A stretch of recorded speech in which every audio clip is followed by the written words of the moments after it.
Kuri kamera filmuoja?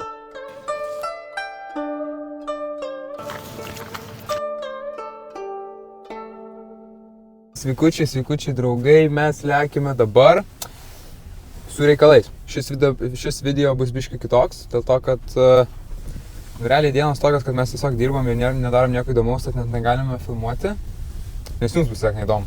Mes sugalvojame, kad we'll take the advantage of it ir nufilmuosime video apie mūsų praeitį ir kaip mes iš vis atsiradom šioje verslo kelionėje.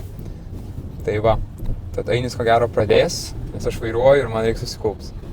Long story short, mes prieš 9 metus susitikom pirmą kartą tinklinio treniruotėse ir viskas prasidėjo nuo to, kad viens kito labai nemėgom. Nes Ainis bulis buvo. Ir ne visokių priežasčių buvo, bet žodžiu mes viens kito nemėgom ir po kelių mėnesių taip atsitiko taip, kad mes pradėjom žaisti kartu, nes nebuvo kitos realiai galimybės ir kažkaip susibendravom, susidraugavom ir tada keletą metų žaidėm jau kartu, buvom tinklinio partneriai ir po to ilga, kaip sakoma, istorija, ten viskas mes žaidėm ir 21 metais Saulius nusprendė išvažiuoti į Ameriką, į 11 klasę, pasibaigti mokyklą Amerikoje, žaisdamas tinklinį profesionaliai. Tai va, ir tada tenai jau bus kažkokia Sauliaus istorija. Kol Saulius buvo išvažiavęs, aš toliau žaidžiau tinklinį čia, bet su vienu draugu irgi buvom pradėję tiesiog filmavimo verslą. Filmuodavom vestuvės, reklamas, visokius muzikos klipus ir panašiai. Ir per savo 11-12 klasę aš pagrindė tuo ir užsiminėjau. Ir po to viską irgi baigėm su draugu, nes išsiskyrė mūsų keliai, mes šiek tiek, aš daugiau nuėjau į sporto pusę, jisai nuėjo daugiau profesionaliai filmuoti ir tapti videografu. O tuo metu Saulius Amerikoje suko visokius parkės, haslina. O apie tos visus haslinimus papasakos jau Saulius. Jo, tai va dabar mes prisiparkuosime, kai rasiu vietą, kur mes valgysim. Ir jo, žodžiu, pagrindė tai visą nuo mažens ieškojome, kaip užsidirbti, nes pinigų norėjom, nebuvo jų daug. Ir ten aš pradėjau viską, šiaip, ten nuo mažens jaučiu visi mes šitą bandėm, ten Skelbiu LT, ten visokius perpardavinėjimus, ten pirk, parduok brangiau.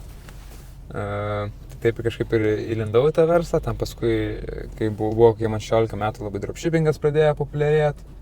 Aš ten bandžiau, niekada nepaeidavau, nes tiesiog padarydavau viską iki tos stadijos, kad reikėdavo pasileisti reklamas, nes pinigų tam nebuvo ir tuo metu tie 2 eurai, kuriuos išleisdavai dienai, buvo labai daug, nes už tai galėdavai nusipirkti pavalgyti mokykloje. Toliau papasakosim, kai jau būsim valgytuvėje. Taip, čia tam, kad tave filmuoti. Pavalgydavai. Leidžiam moterį. Atlėkiam pavalgyti, ne taip žiauri, wow. Aš valgysiu tik tais baltymą šiandien. Kaip dabar valgiu? Ieškojom visada, kaip užsidirbti pinigų daugiau. Ir tada vis tiek žaidėm tinklinį, tai buvo realiai mūsų 20% visą laiką, nes buvo treniruotis 2 kartus per dieną ir nelabai spėdam kažką tokio rimtesnio daryti. Ir buvom labai šiaip pasinešę tą tinklinį. Taip pat tai visokie būdavo side hustle-ai, tai pavyzdžiui, tam bilietus pardavinėjau, tada kažkada pradėjau pardavinėti tas mini mašinytės, kur yra AM kategorijos. Tada užsidirbau jaučiu, man atrodo, pirmus savo pinigus, kuriuos paskui visus praradau. Nes įvyko tokia mini avarija, kur aš buvau nekaltas, bet galiausiai, kad aš buvau kaltas dėl eismo, dėl draudimo žodžių.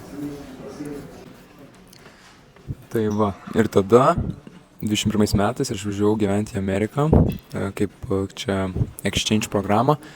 Bet ir tenai žaisti tinklinį. Tai pirmi metai buvo horrible, realiai pravaistinau beveik visą laiką. Tiesiog žaidžiau tinklinį ir mokinausi. O tada 12 klasė. Ir tęsim toliau. Tai 2 metai iš esmės buvo labai geri, gyvenau su nauja šeima, visiškai manęs nesimato. Aš stengiausi. bet gyvenau su nauja šeima, buvo žiauriai geri metai, pradėjau visus bandyti versliukus, dariau pressure washing, Amerikoje buvo labai populiaru, nusipirkau įrangą, porą užsakymų gavau, bet paskui pardaviau viską ir vis tiek išėjau pliusą, nes pardaviau brangiau tą pressure washing mašiną, kokius $300 uždirbau, tada žiauriai tie metai buvo hustling metai, dariau visokius ten brandus, mamai brandą bandžiau padaryti tenais iš jos, rankdarbių ir taip toliau.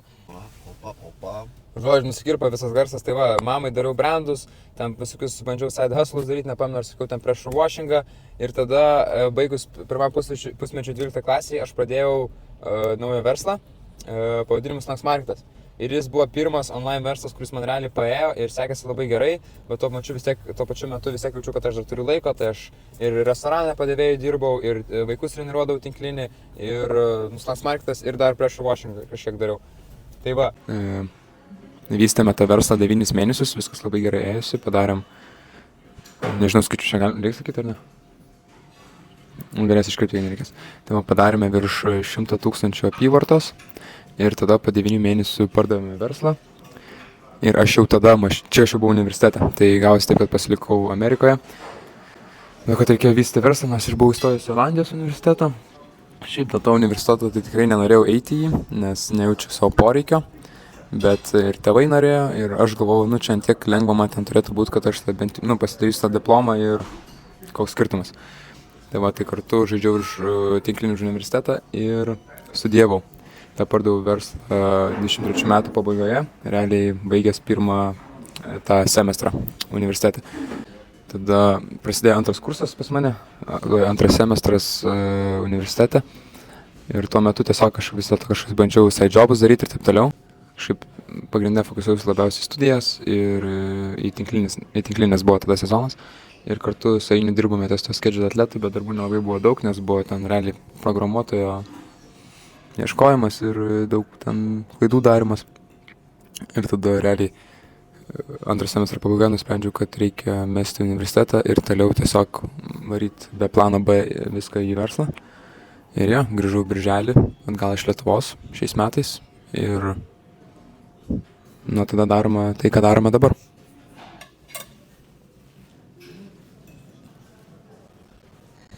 Apšė social anxiety biškas neturi. Tai va, dabar galim garsiau kalbėti, nes vis tiek dar biškai pribijom. Dar nesam labai įpratę, bet jau geriau. Žinai, jeigu Ainis taip visi nestovėtų čia prie visur, tiesiog nenukreiptų kamerą į mane, tai gal nebūtų tai baisu. Tokia esmė.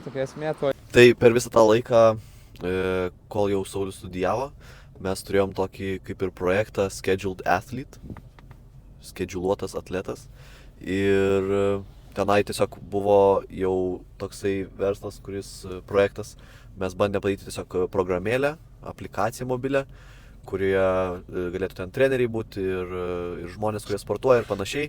Ir žodžiu, buvom labai hype, ten viską darėm, ten ieškom programuotojų daug, su vienais nudegėm, su kitais praleidom daug laiko ir vėl nudegėm, niekaip neatsirado jokia MVP, nieko nepadarėm, bet vis dizainus keisdavom, darydavom visokius dalykus, business planus ir panašiai, kalbėjom su daug visokių žmonių ir, žodžiu, neblogų knygų po to jau paskaitėm, su labai protingai žmonėm irgi kalbėdami, vis supratom daugiau, kad ne taip įėjom į tą verslą mes ir tenai daug labai netestavom, labai iš kitos pusės viską darėm ir neteisingai darėm, daug klydom.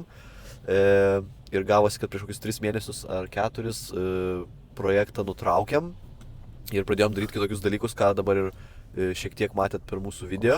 Realiai per tuos 1,5 metų, kol vyko programėlė ir kol mes jau su Saulium dirbom kartu, mes sugebėjom daryti ne tik programėlę, mes tuo metu darėm visokiausių dalykų, tiek bandėm daryti ir tamponų verslą su tamponų mašinomis. Buvo problema, kad tie pinigai mažėja jau ir reikėjo surasti kažkaip, kaip mes cash'ą greičiau pasidarytume, tai kažkokį kvaiką cash grabą tokį. Bet tai bandėm ten ir dropshippingų, darėm tam porą tokių tiesiog B2C brandų, D2C, nežinau kaip sen norite jūs vadinti.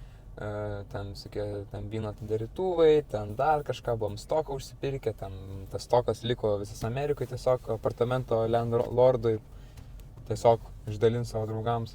Ir gavosi, kad mes Instagramo video tokį buvom padarę, bet jeigu nematėte, tai Iš tikrųjų, per tuos maždaug 2 metus ant visų tokių vat, papildomų kažkokių verslų, kuriuos bandėme, išleidome daugiau negu 16 000. Tokie programuotojai, kurie nepadarė nieko, kažkaip apgavo ar panašiai ir dėl to, kad ir mes nieko nesupratom, ir dėl to, kad jie nieko nemoka. Visokios reklamos, kurias leidom, visokie produktai, kuriuos pirkom ir... Šiaip ten visokie kostai, tokie Jo.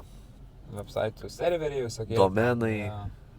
Žmonės, kurios freelanceriai, kuriuos samdėmės kažkiek ir žodžiu, daug visko buvo išleista.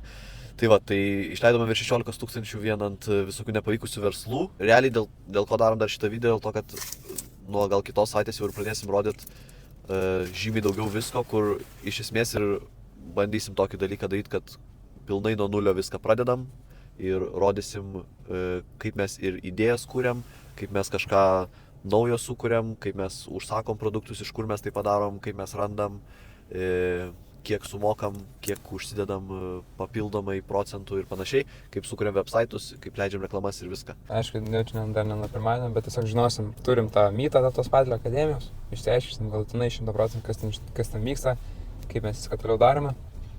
Ir vat nuo tada mes galėsime pradėti kažką naujo, žinoti, kokią mums pusę reikia eiti, kur pivotinti ir taip toliau.